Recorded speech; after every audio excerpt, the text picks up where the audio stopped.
Hello and welcome to Verbal to Visual. My name is Doug Neill, and today I'd like to talk about routines. This is actually the third and final video of a New Year's series. In the first, I encouraged you to decide what's essential. Pick the thing that you want to focus on in 2020. Then in the second video, I encouraged you to build your flywheel, to identify the sequence of pushes that you can make in your work that inevitably builds momentum. And in this final video, we're going one layer deeper to look specifically at the actions that you take each day to make those pushes. I will be sharing the current iteration of my daily routine in hopes that it gives you some ideas for how you might structure yours, focusing specifically on those chunks of time that you have control over. We all have different responsibilities. I know that I am lucky to be able to kind of structure my day as I see fit because this here is my primary job, my only job. But no matter the total amount of time that you have complete control over, my hope is that this will help you decide how best to use that time in a way that helps you work toward your goals in a consistent and sustainable way. Let's get into it. For my daily routine here, I'm going to use this clockwise framework to show you what my typical workday looks like. And one organizing factor that I've found to be helpful is to identify the amount of structure that I create. I found it helpful to have the largest amount of structure up front at the beginning of my day, then ease off of the constraints a little bit for the middle part, and ease off a little more for the last part. I find that aligns pretty well with my willpower and overall energies throughout the day. I'm heavy on structure up front because I know what works for me well to get the day started, but I ease up on the intensity of that structure as the day goes on. That first chunk from 6 a.m. to 7 a.m. is all about just waking up and getting myself ready for the workday. I have the same thing for breakfast every day, toast with peanut butter and a banana. While I'm eating that breakfast, I read a fiction book. I always have a novel on hand that I'm reading,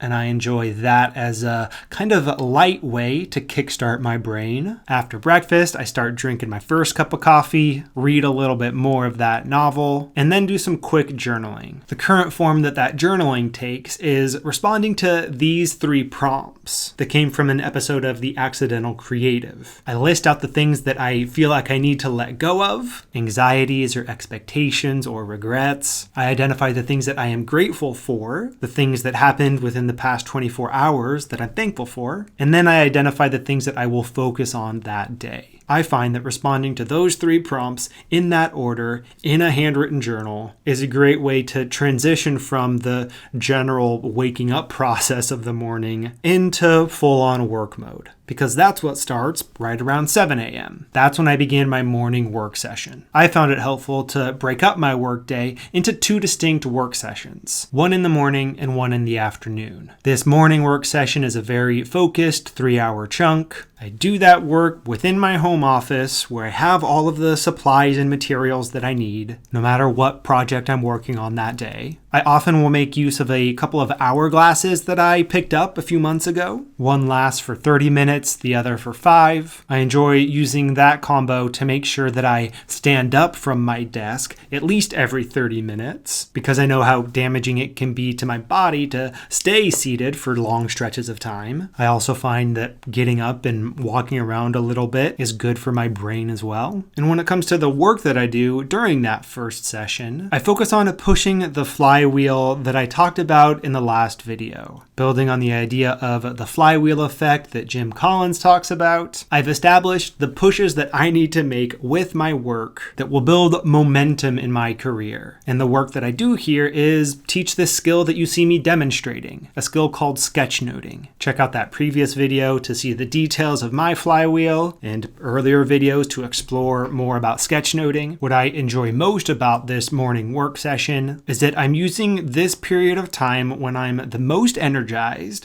and also the most caffeinated. I am down to just 2 cups each morning as opposed to my previous 3. I use that time to make the most significant pushes on that flywheel. And that's a great way not only to build momentum with my career, but also to get the momentum going for my day, for everything that comes after. One additional piece that I have weaved into my morning work session comes right after I finish that second cup of coffee, and that's a meditation session. I've got this small cushion right in my office so that there's no excuses about it being easy enough to get to, and I do a 15-minute meditation just to kind of ground myself again after the first few hours of that work session to bring me back to a nice centered place that really does help me to focus on whatever comes next. That meditation usually happens around 9 a.m., so I've got another hour or so of work after that. And then at 10 is when I stop that morning work session and have this nice break in the middle of my day. During that break, I exercise. I still enjoy the 3-day cycle that I mentioned last year. I go for a run one day, do yoga the next, and then this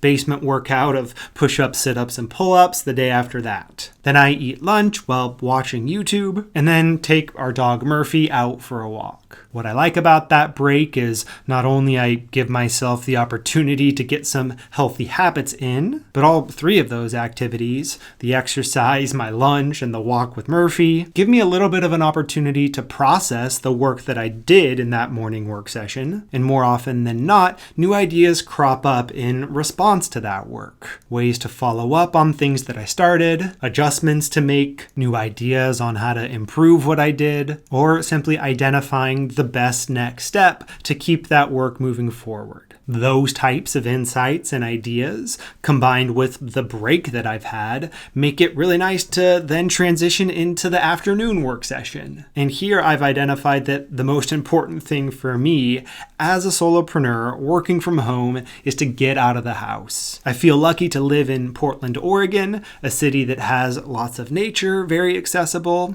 as well as a bunch of coffee shops and libraries to work from. So that transition in environment contributes to the work that I do in the afternoon. And with that work, I'm again trying to get a few more pushes in on my flywheel. That's when I pay attention to the overall balance that I mentioned in the last video. I look at which of the 5 specific categories of work that I've engaged in, see which of those I've neglected so far, and try to spend some time on those. But connected to the light structure that I place on that afternoon work session, I also find it important to let my mind wander. I'm not as focused in the work that I'm doing because often that wandering leads to ideas and insights that I otherwise wouldn't have. And allowing myself to follow those trains of thought, that is often a nice way to kind of start wrapping up one work day that leaves me set up well to jump into it again the next day. And what might be the newest part of my daily routine continues in that vein. I'm now in the process of trying to establish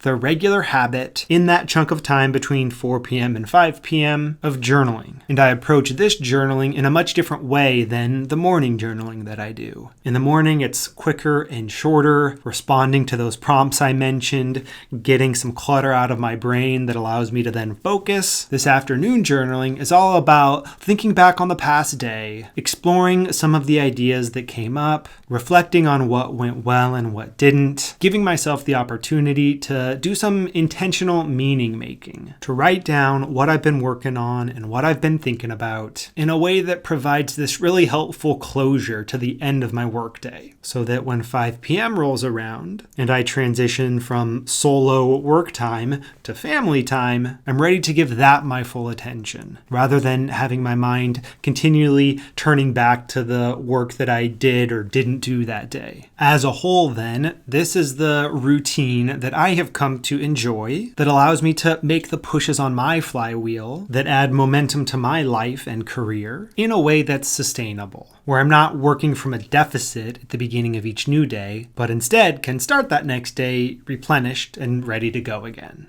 Now, before I wrap up this video, I feel like it's important to tell you about my daily routine about 6 years ago. At that time, I was working as a substitute teacher, and I had just come across sketchnoting and graphic recording. I had identified that as the thing that I wanted to explore, the skill that I wanted to build, with the idea of potentially building a career out of it. And at that stage in my life, I didn't have the entire day to myself. I wasn't able to construct this routine from 6 a.m. to 5 p.m. that kind of checks all of the boxes that are important to me because I had to go to that day job to pay the bills. But what I did was find 2 chunks of time that I had to myself, and I focus on making the most of those chunks of time. I got up at 4:30 a.m. every morning for 2 reasons. One, to be up earlier than other substitute teachers so that I could log into the system and get any gigs that had been posted to make sure that I had work that day. But then also to spend a good hour and a half to 2 hours working on my own sketchnoting skills and documenting the process. Then when I left whatever school I was working at that day at about 3:30, I'd go to a coffee shop and work for another hour and a half, writing up the blog post connected to whatever I did that morning,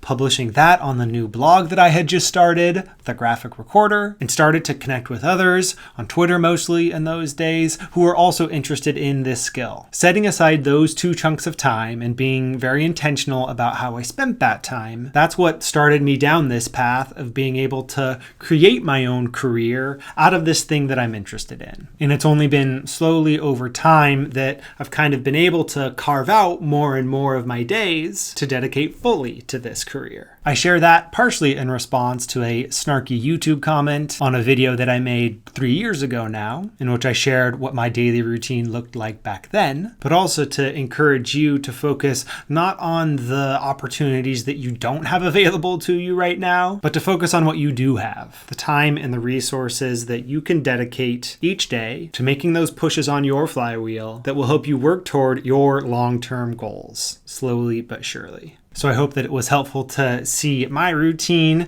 hear how it's changed over the past 6 years, and I hope that you can establish a routine that works well for you. If you would like a bit of support in both establishing your own daily routine and then actually doing the work to put that routine into place day after day, come join us on Patreon. That's where I'm sharing some bonus resources connected to each video that I post here. That's where I would love to hear what your daily routine is and what you're working on. And that's also where you can connect with others who are also building and applying their sketchnoting skills to work that they care about. If you'd like to systematically build your sketchnoting skills, then go check out the online courses available at verbaltovisual.com. Thank you so much for watching. Good luck establishing your own routine, and I look forward to continuing to explore sketchnoting, how to build these skills, how to apply them in the weeks to come. See you in the next video.